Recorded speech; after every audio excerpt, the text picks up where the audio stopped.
She is sitting in the dark, not because there are no lamps, because she does not want to be seen through the window.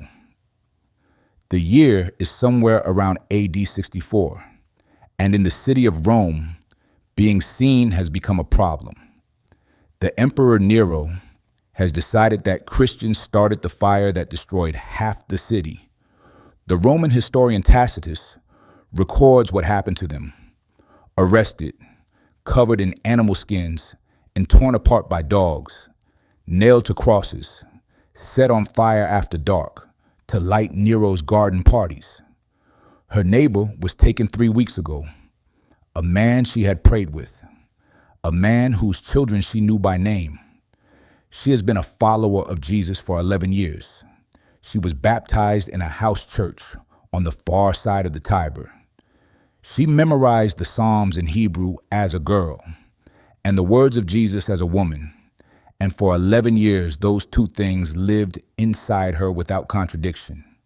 She believed Jesus was the fulfillment of everything she grew up reading. She still believes it, mostly, on the days when belief is easy.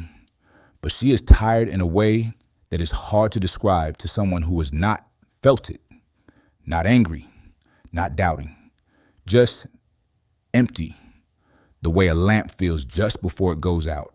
Still warm, no longer bright, and 2 streets away, there's a synagogue. Nobody is being arrested there. The Torah is being read the same way it was read when she was a child. The Sabbath candles are lit. The prayers are said in the language her grandmother taught her. It is legal. It is safe. It is familiar in the way that only the thing you grew up with can be familiar. It fits the shape of you. And she could walk through that door on a Friday evening and simply disappear back into it. Nobody would blame her. Nobody would even notice, except the small community of exhausted believers who are each privately doing the same arithmetic. She is one decision away from walking through that door and never coming back. And then a letter arrives. No one knows who wrote it. Not then, not now. This is not a small mystery. It has occupied scholars for 2,000 years. The letter has been attached to Paul's name since the early centuries, but the Greek is too polished, the rhetoric too formal, the argument too architecturally precise. Origen of Alexandria, one of the most formidable minds the early church ever produced. Read it slowly and conclude it with characteristic honesty. Who actually wrote this epistle? God truly knows. Some say Apollos, the brilliant Alexandrian preacher Luke describes in Acts as mighty in the scriptures. Some say Priscilla, Paul's co-worker, a woman whose name he puts before her husband's in Romans 16. A detail that would have been noticed. Writing anonymously, because a letter carrying a woman's name would not have been passed from church to church. We do not know. What we know is what the letter does. It arrives in the hands of people who are exactly where our woman in the dark room is sitting.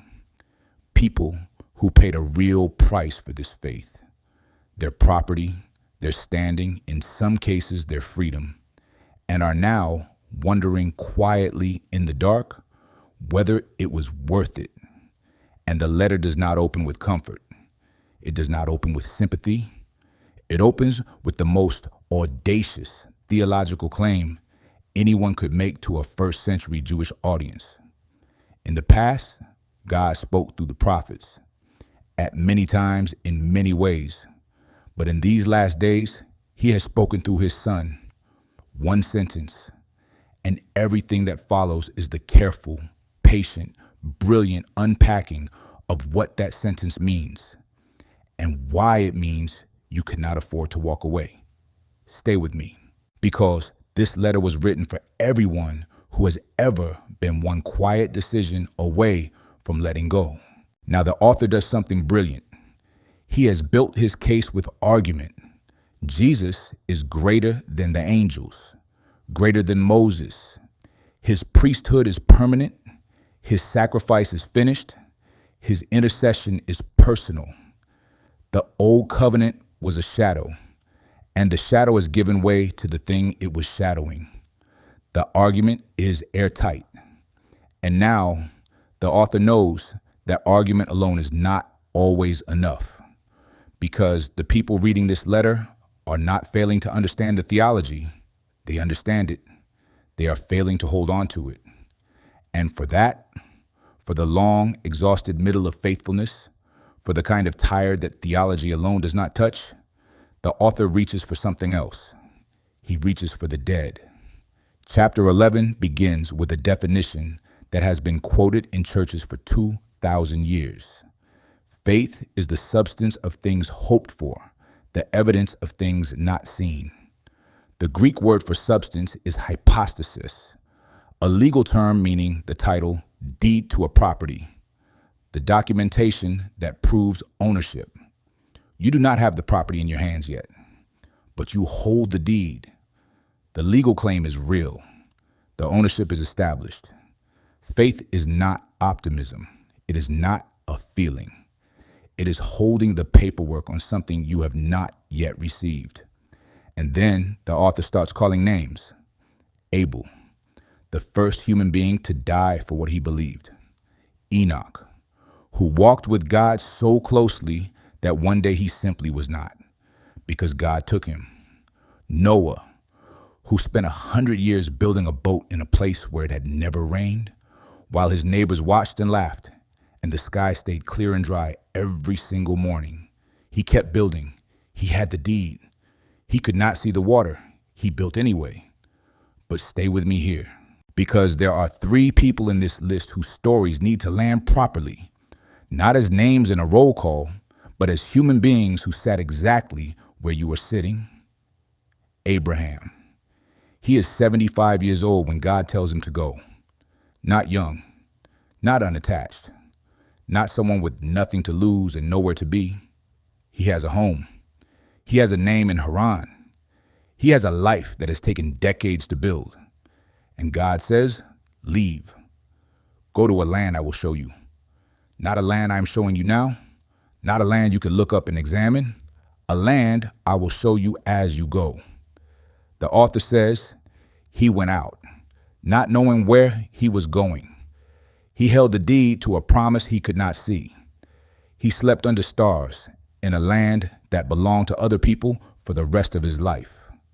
A tent dweller in the country God had promised him. And he died without receiving it in full. The deed never converted to physical possession in his lifetime. And yet the author says he died in faith. He greeted the promises from a distance. He saw them. He welcomed them. He died holding the deed. Now Sarah, she is old. Her body, the author says with a directness that would have startled his first century readers, was as good as dead. She is past the age of childbearing by decades. The promise that she would be the mother of nations is not just unlikely. It is biologically, categorically finished.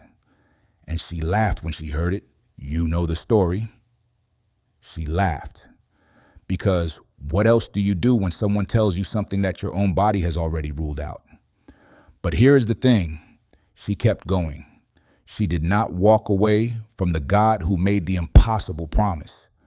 She stayed in the story. And the author says this: she considered him faithful who had promised. That sentence is the whole architecture of Hebrews in one clause. She could not see how. She could not see when. She laughed at the logistics, and she considered him faithful. One more. Moses. By faith, Moses refused to be called the son of Pharaoh's daughter. He chose to be mistreated along with the people of God, rather than enjoy the fleeting pleasures of sin. He regarded disgrace for the sake of Christ as of greater value than the treasures of Egypt. The treasures of Egypt were real. The palace was real. The power was real. Moses grew up inside it. He was educated in all the wisdom of the Egyptians. Josephus tells us the Egyptian sources credited him with military genius, that he was being groomed for a position of genuine authority. He had everything. He gave it up, not because the palace was bad, but because he could see, by faith, the author says, as if seeing what is visible to everyone else, something the palace could not contain. He saw the invisible one. He chose the disgrace. He chose the desert. He held the deed to something no treasure room in Egypt could compete with. Here's what most people miss when they read chapter 11. The author pauses in verse 39 and says something that reframes the entire list. These were all commended for their faith. Every name, every story, every person who held on and kept building and left the palace and laughed and kept going anyway. Yet none of them received what had been promised. None of them, not one. They lived by faith and they died in faith, and the full promise had not yet arrived when they closed their eyes. They held the deed their entire lives, and the property had not transferred. And then, verse 40, God had planned something better, so that only together with us would they be made perfect. Together with us. Abraham is still in this story. Sarah is still in this story. Moses is still in this story. They are not finished. They are waiting for the same completion that the exhausted believers in Rome were waiting for, that you are waiting for right now. The story is not over for any of them. And every person who holds on today becomes part of the same line that goes all the way back to a man building a boat while his neighbors laughed, to a woman who laughed at an impossible promise and kept believing anyway, to a prince who walked out of a palace because he could see something nobody else could. You are not starting a new story. You are continuing the oldest one. Therefore, that word opens chapter 12. And in the Greek, toigoron, therefore, consequently, in light of everything that just came before, it is load bearing. The author is not starting a new thought. He is landing the weight of everything chapter 11 just built. Therefore, because Abel held on, because Noah kept building, because Abraham died holding the deed, because Sarah laughed and stayed anyway, because Moses walked out of a palace to sleep in a desert. Therefore, since we are surrounded by such a great cloud of witnesses, let us throw off everything that hinders and the sin that so easily entangles, and let us run with perseverance the race marked out for us. A great cloud of witnesses. The word for witnesses here is martyron, the Greek root behind our word martyr. And in the ancient world, a witness was not a spectator watching from a comfortable seat. A witness was someone who testified, who stood in court and said, I know this to be true. My life is the evidence. What the author is describing is not a stadium of passive observers watching you run. It is a courtroom full of people whose lives are exhibits, whose endurance is testimony, who are each, by the fact of having held on, saying to you, it can be done. We know because we did it. Every name in chapter 11 is a piece of evidence. Abel's life testifies, it is worth it, even when it costs you everything and you do not live to see the vindication. Noah's life testifies, keep building, even when the sky stays clear and everyone is laughing, and the boat looks like the most embarrassing thing you have ever done. Abraham's life testifies, go, even when you do not know where you are going, even when you die in a tent in a country that was supposed to be yours. Sarah's life testifies, stay in the story, even when the logistics are impossible and the only honest response is to laugh. Moses' life testifies, some things are worth more than everything Egypt can offer, more than safety, more than comfort, more than the life everyone else agrees is a good one. All of them surrounding you, all of them saying the same thing. We held on. So can you. And then the author gives the reader something specific to lock their eyes onto, not the witnesses, not their own endurance, not a feeling they are hoping to recover or an experience they are trying to recreate. One thing, verse 2, fixing our eyes on Jesus, the pioneer and perfecter of faith. Pioneer. In Greek, archegos, the one who goes first, who enters territory nobody else has been able to enter and blazes the path by walking it himself, who makes the way possible not by pointing from a distance, but by going through it ahead of you. Perfecter, the one who brings faith to its full completion, who takes what you are holding, this battered, wind-worn, exhausted faith that barely resembles what it felt like 11 years ago in that house church by the Tiber, and brings it all the way to its intended destination. And then, in case the reader has forgotten what the pioneer endured, the author tells them, who for the joy set before him endured the cross, scorning its shame, and sat down at the right hand of the throne of God. The same phrase, he sat down. The priest who sat down because the sacrifice was finished is the same pioneer who sat down because the race was run. Through Gethsemane, through the arrest, through the trial, through 3 days of silence so complete that the disciples thought the story was over, all the way to the resurrection, all the way to the throne, he is not there with his eyes closed. He is watching you run, knowing from the inside what the long middle costs, knowing the weight of the miles between the start and the finish, not from theology, from experience. And then verse 12, the most direct command in the entire letter. Do not grow weary, do not lose heart. Consider him who endured such opposition from sinners, so that you will not grow weary and lose heart. The Greek word for weary here is ekakeo, to be utterly exhausted, to have nothing left, to be done. The author is not writing to people who are mildly discouraged.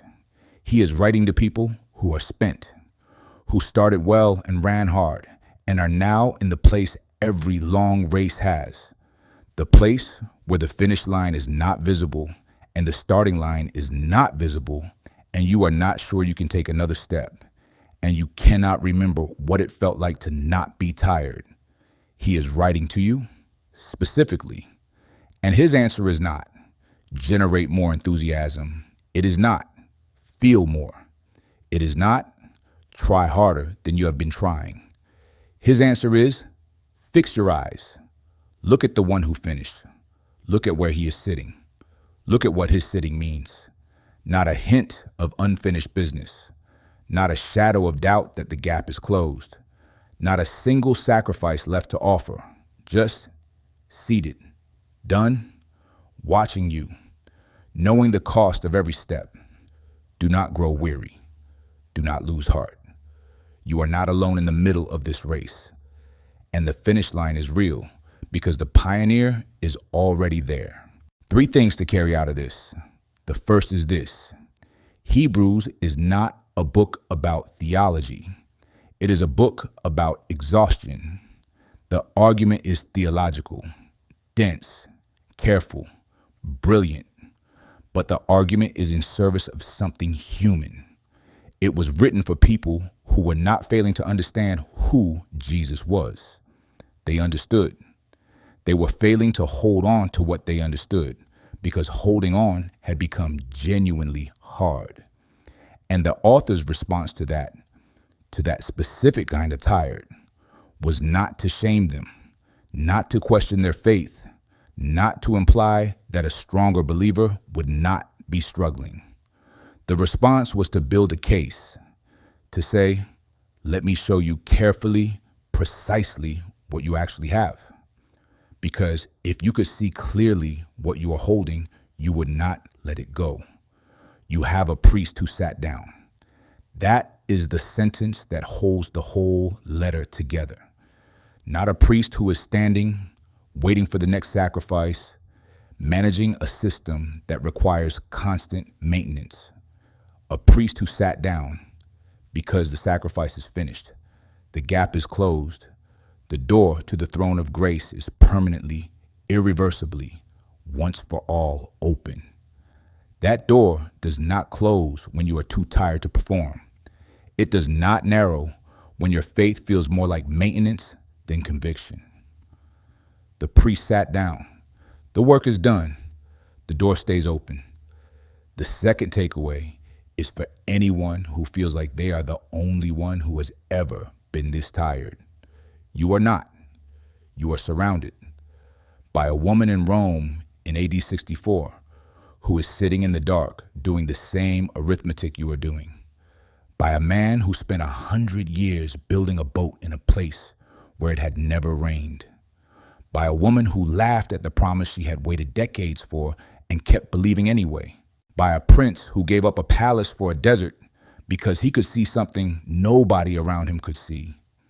By people who were sawn in two, who wandered in sheepskins, of whom the world was not worthy, who held the deed their entire lives and died before the property transferred and are still in the story, still waiting together with you.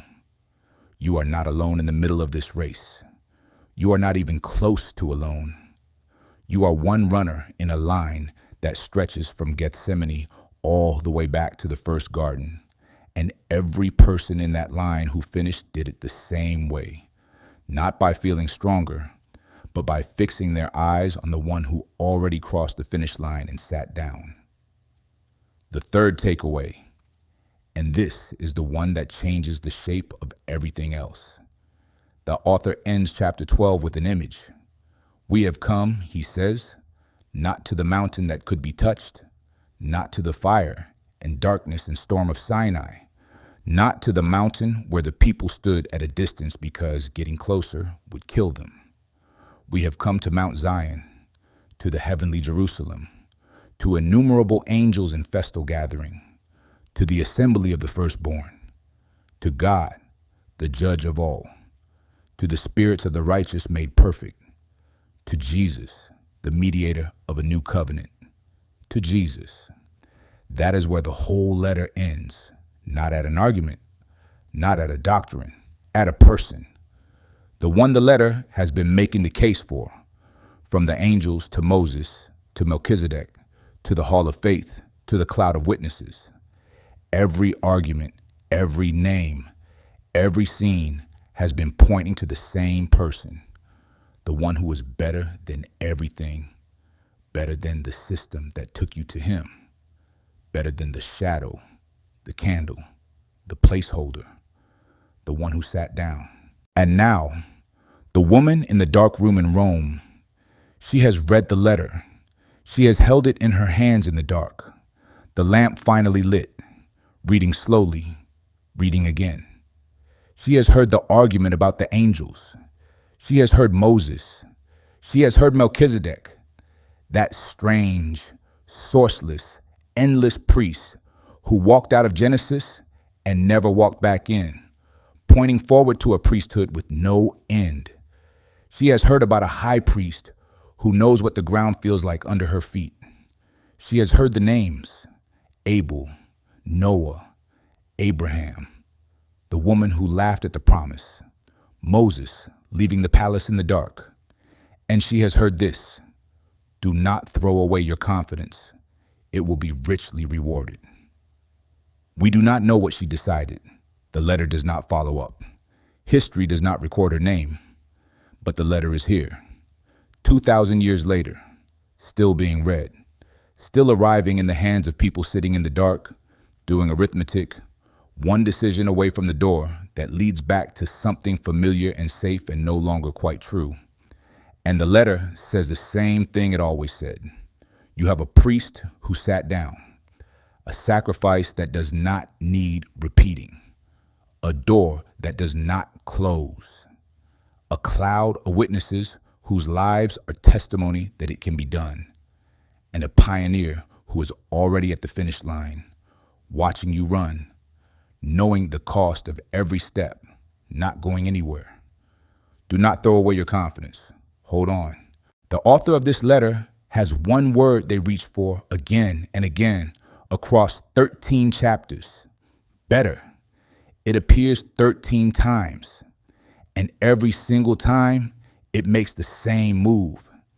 It takes something the readers already know is sacred, something woven into their identity since childhood, something they would die before calling worthless.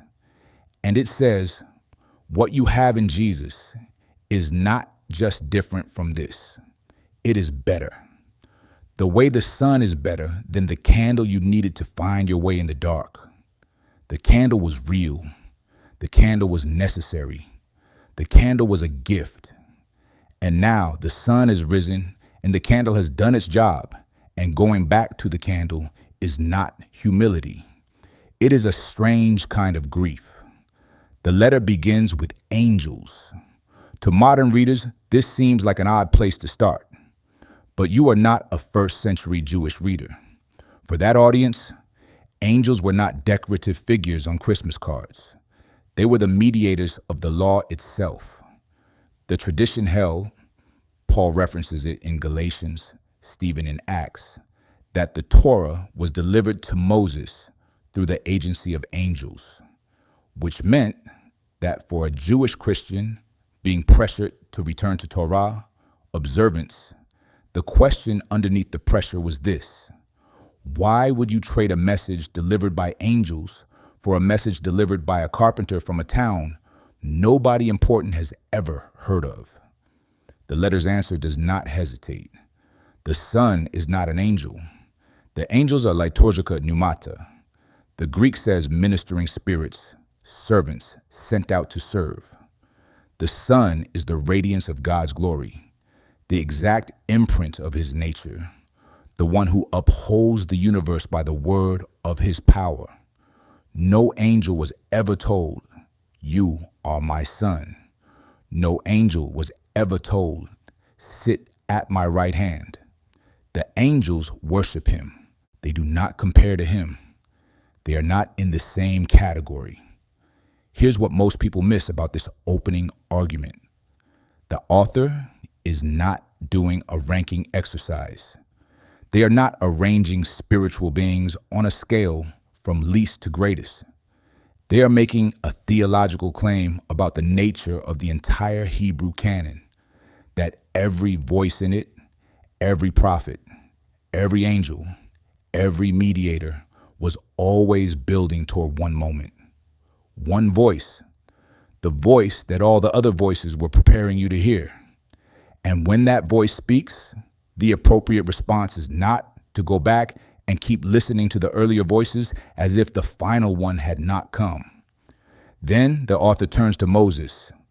Moses, the man who climbed Sinai while the mountain shook and the people watched from a distance because getting closer would kill them. The man who spoke to God face to face. Panim o panim, the Hebrew says. Face to face, the way a man speaks to his friend. The man whose name was so intertwined with the covenant that the law of Moses and the word of God were not two phrases, but one. For a first century Jewish reader, there was no higher human figure in the entire story of Israel. Comparing anyone to Moses was not a compliment. It was almost a category error. The author does it anyway, directly, without apology. Moses was faithful in God's house as a servant. Jesus is faithful over God's house as the son. And then this line, which lands harder the longer you sit with it: the builder of a house deserves more honor than the house itself. Moses was part of the house. Jesus built it. Moses pointed faithfully at something coming. Jesus is what Moses was pointing at. Pay attention to this, because the argument is about to go somewhere that changes everything. The priesthood. In the old covenant, there was a gap.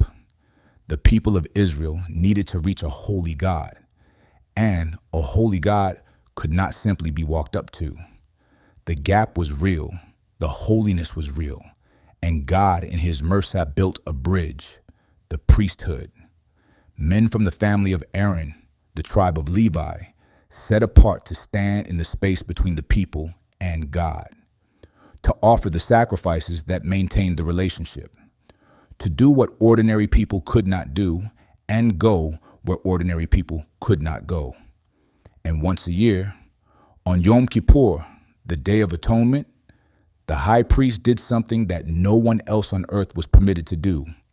He entered the Holy of Holies, the innermost room of the temple, the room where the presence of God rested above the Ark of the Covenant, between the wings of the cherubim. He went in alone. He went in with blood. He made atonement for all of Israel. And then he came back out, and the people knew for another year the relationship is intact. But here's the thing the author of Hebrews needs you to see. It never finished. Every year the high priest went back in. Every year, new blood, new sacrifice, new atonement, because the blood of bulls and goats, however God prescribed it, however necessary it was, could not permanently remove sin. It could cover it. For now, for this year. But next year was always coming, and next year would need covering again. The author says it plainly in chapter 10. The law is only a shadow of the good things that are coming, not the realities themselves. A shadow, a placeholder, built with a limitation inside it by design, because it was never meant to be the final thing. It was always pointing forward to a sacrifice that could actually finish the job. And then the author introduces a name that sounds, to modern readers, like it belongs in a different kind of story, Melchizedek. He appears exactly once in the entire Old Testament, Genesis chapter 14. Abraham has just returned from battle, and this figure walks out to meet him. Melchizedek, king of Salem, priest of God Most High. He brings bread and wine. He blesses Abraham. Abraham gives him a tenth of everything he has. And then Melchizedek disappears from the narrative completely. No genealogy, no birth record, no death, no father listed, no mother listed, no beginning of days recorded, and no end of life. He walks in from nowhere, blesses the father of the Jewish nation, and walks back out.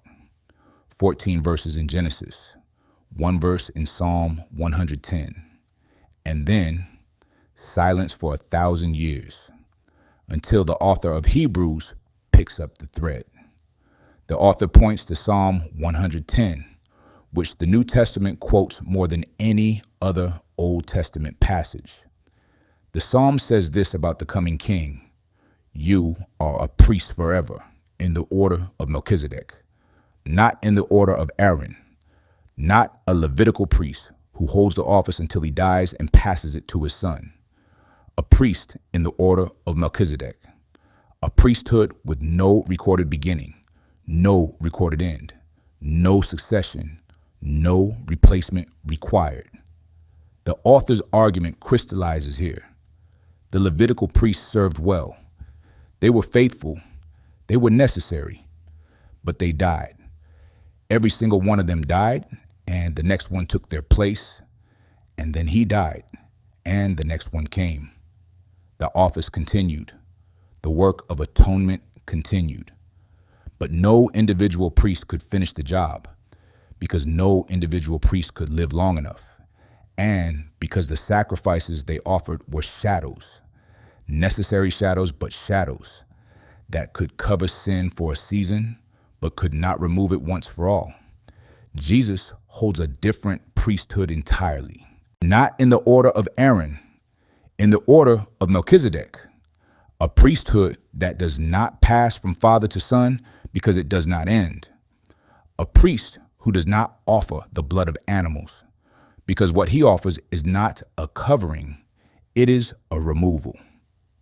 Chapter 9, verse 26. He has appeared once for all at the culmination of the ages to do away with sin by the sacrifice of himself, once for all. Not once for this year, not once for this generation, once for all. Past, present, future, every name, every weight, everything done and left undone. Every year, the old covenant would have required another sacrifice for. One offering, finished. And then the author says something that has stopped careful readers cold for 2,000 years. Chapter 10, verses 11 and 12.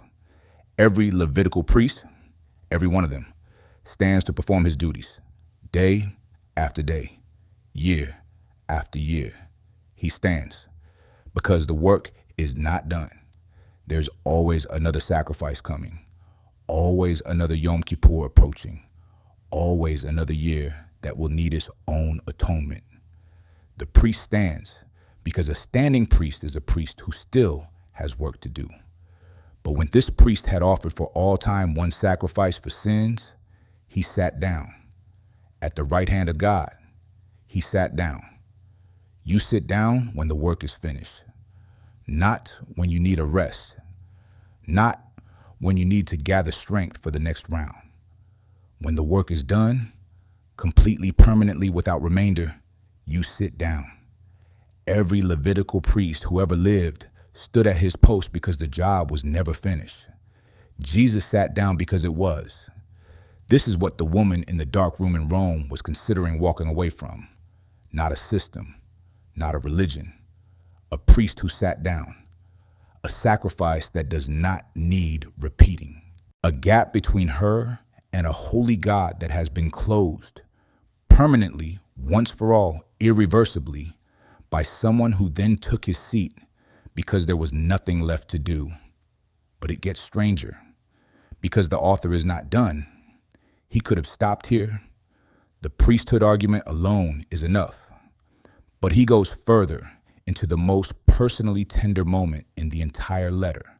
Chapter 4, verses 15 and 16. For we do not have a high priest who is unable to sympathize with our weaknesses, but we have one who has been tempted in every way, just as we are, yet he did not sin. Let us therefore approach the throne of grace with confidence, so that we may receive mercy and find grace to help us in our time of need. The old high priest was a human being, which meant he had his own weaknesses, his own failures, his own need for atonement.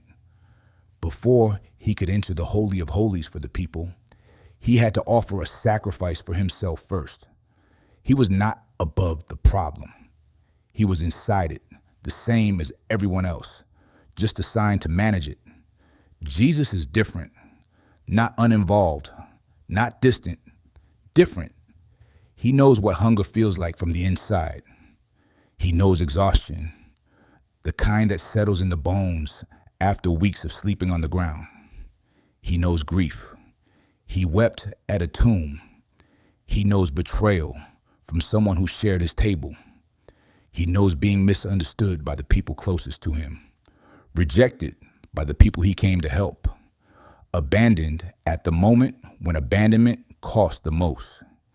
He was tempted, the author says, in every way, not almost every way, not most ways you can name, every way, just as you are. And he did not give in, which means he is not looking at where you are right now with contempt. He is not sitting at the throne of grace with impatience, waiting for you to arrive in better condition before he will see you. He is a high priest who has been on the same ground you are standing on. Who knows what the terrain feels like under your feet? Who has what you actually need? Not what you think you should need, not what a stronger version of you would need. What you need right now, mercy and grace to help in your time of need. Not when you have improved, not when you have earned an audience, in your time of need, which is whatever brought you to this video today.